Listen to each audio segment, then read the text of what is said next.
morning, everyone. Welcome to Books at the Bottom of the Stairs. My name's Lorene. Today I'm just going to kind of ad-lib it. I haven't been able to do a ton of thinking or even reading in the last week. My ended up back in Emerge last Thursday. I don't even remember Friday. It's been a tough week. And so apparently I look really good, and I have to agree, generally speaking, I look pretty good. One must toot one's own horn when possible, but my lungs are in pretty rough shape, and talking for too long is really difficult, and doing just basic reading I have found to be really a challenge. I don't really know why, because I don't know, the attention span, or I don't know. In fact, one of the reasons I find reading difficult to be a bit difficult is because actually physically holding the books can be a challenge. My left arm is really in a bad state at the moment. So anyhow, what have I got to talk to you about? Just a whole bunch of random things.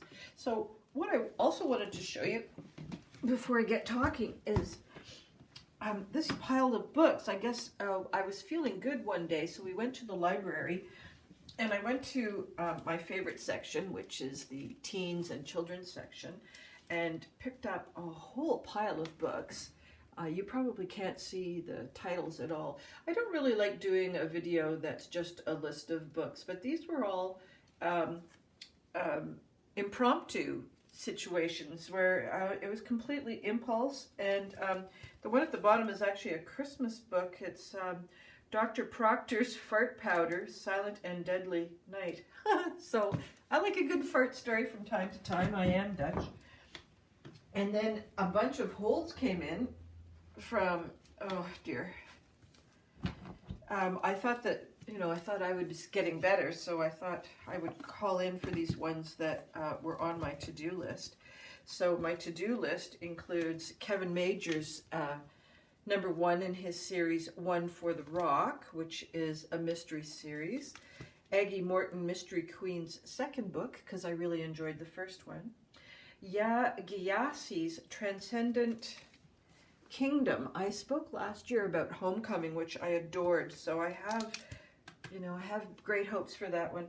And A Long Way Down, sorry, there we go, by Jason Reynolds, which is a graphic novel. So those were the ones that I had planned to be reading right now. And then a group of friends every year, usually at Christmas time, we get together and do a book swap, but that didn't happen this year. And I thought I was doing okay, so I went to this event. We postponed it till just last week, and bad choice, because I didn't have the attention span. I couldn't even really read the little blurbs, and even though people were telling me, oh, that's a good one, you'll like that one, I was not taking it in. So it is completely based on covers, so kind of mysterious and gothic-y, also kind of mysterious, and that clock time, maybe it's history travel, I have no idea. And The Last Protector just looks, again, kind of dark and historic, because there are no cars, ladies are wearing long dresses, and there's torches.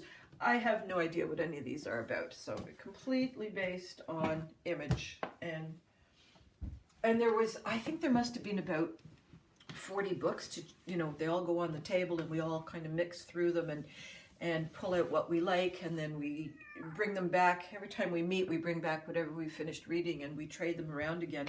It takes us about 6 months to get through all those books.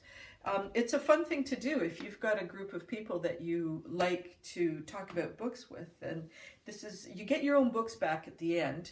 Although every once in a while someone says, I don't want that book back, and that usually goes into a donations pile, and then we'll either donate to, depending on the age range, pardon me, of the books, we'll donate to the local library or to one of the junior highs or high schools.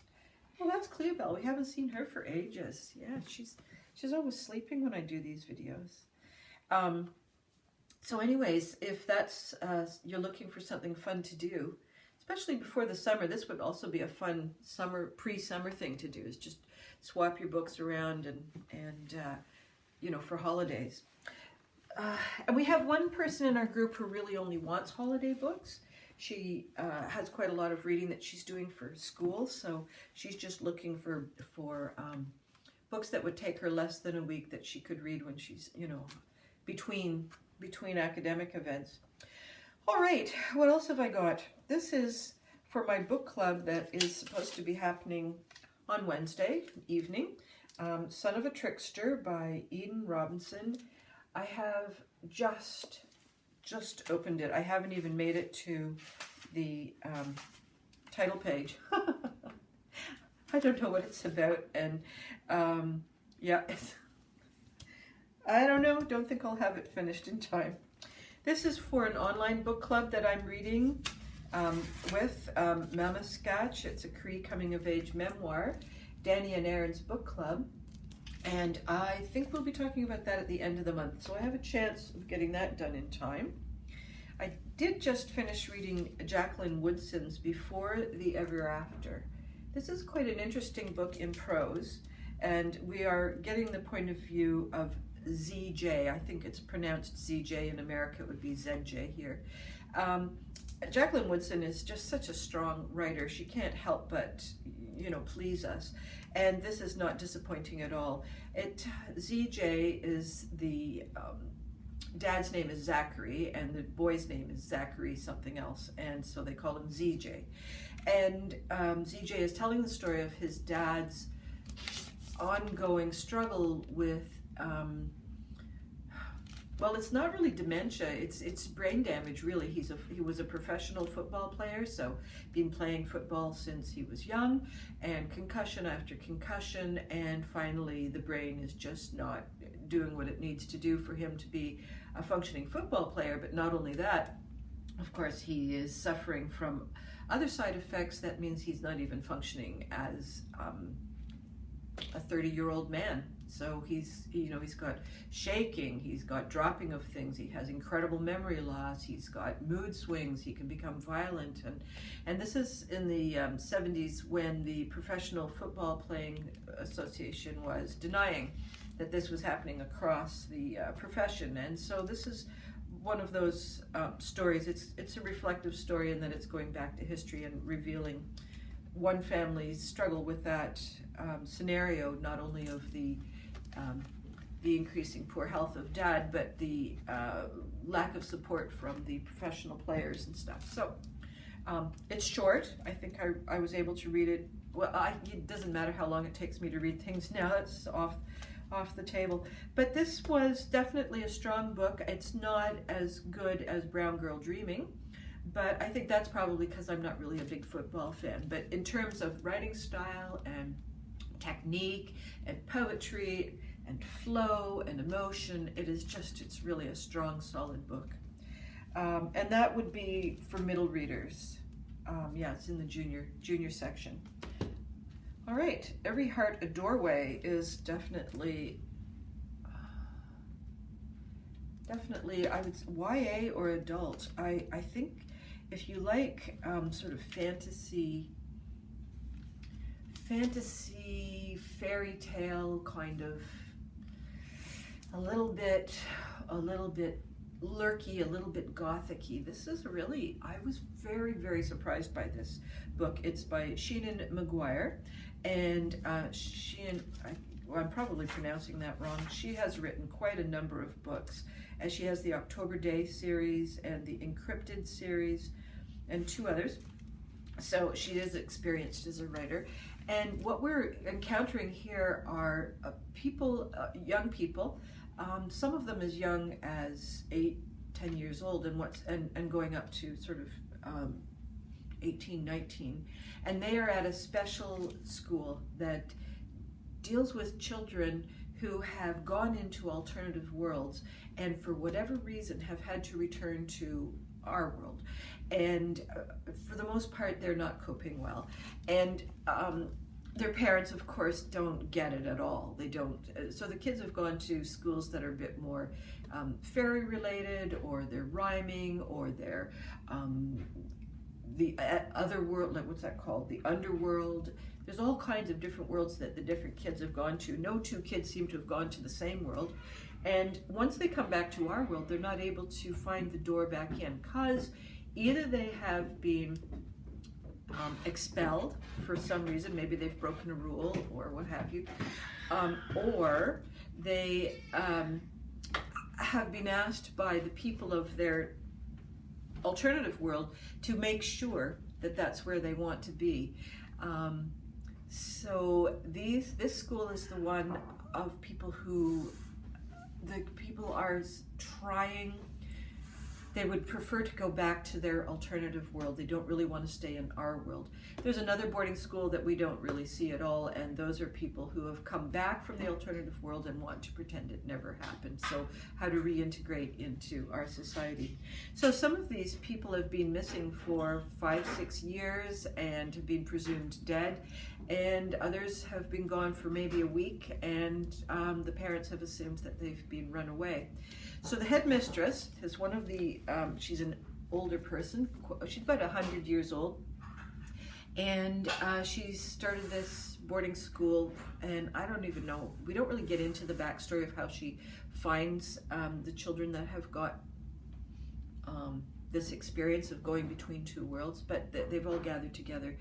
And this is just the creepiest little story. It's about 4 or 5 different people, like different alternative worlds, and 2 of them are from the underworld. One of them is from a scientific world that includes vampires, and there's murders afoot. And someone is using the murders as a means to get back to the world that the alternative world. So who's doing the murdering, and who's going to be next, and what do you do with all these dead bodies? And it's spooky, it's creepy, but it's fascinating. And the world creation in the boarding school is really intriguing because you've got to deal with all these different kinds of experiences that the children have had. The only similarity is that they've gone elsewhere and returned. That's it. There's hardly any other commonalities. The characters are really, really well drawn. The alternative worlds are really well drawn. And Seenan creates this plausible situation where our world and alternative worlds exist. It's written in such a way that if you're a believer, it makes complete sense. So it's an entirely plausible story. And the darkness that some of the returnees, I guess, experience is entirely plausible. And there's grief, and there's just all kinds of emotions that go through this. And there's all kinds of solutions as to what the different children use in order to deal with their individual circumstances. And they're just typical kids too, in the sense that you've got bitchy girls. There aren't as many boys in this. There was a reason for why there aren't so many boys. I think the boys tended to be more at the other boarding school. They just wanted to forget and move forward. But there's several boys in this scenario where they do want to get back to their alternative world. So you get that kind of interaction, male-female, love, not love. You get bitchy girls being mean. You get girls who are kind of shy and retiring, not knowing how to cope in a boarding school setting, no matter what world it's in. So it's packed. But it's a short book. It's about 170 pages. I tore through this. I really loved it. I wasn't going to at first. I thought, this is kind of weird, but no, I really embraced it. So Every Heart a Doorway, 5 out of 5. Okay. I think I'm not going to talk about the last one. I'm losing my breath, I'm losing my concentration, and I'd rather end this on a happy note. So 5 out of 5. I hope all your reading dreams and adventures continue to come true, and I will see you next week. Bye-bye.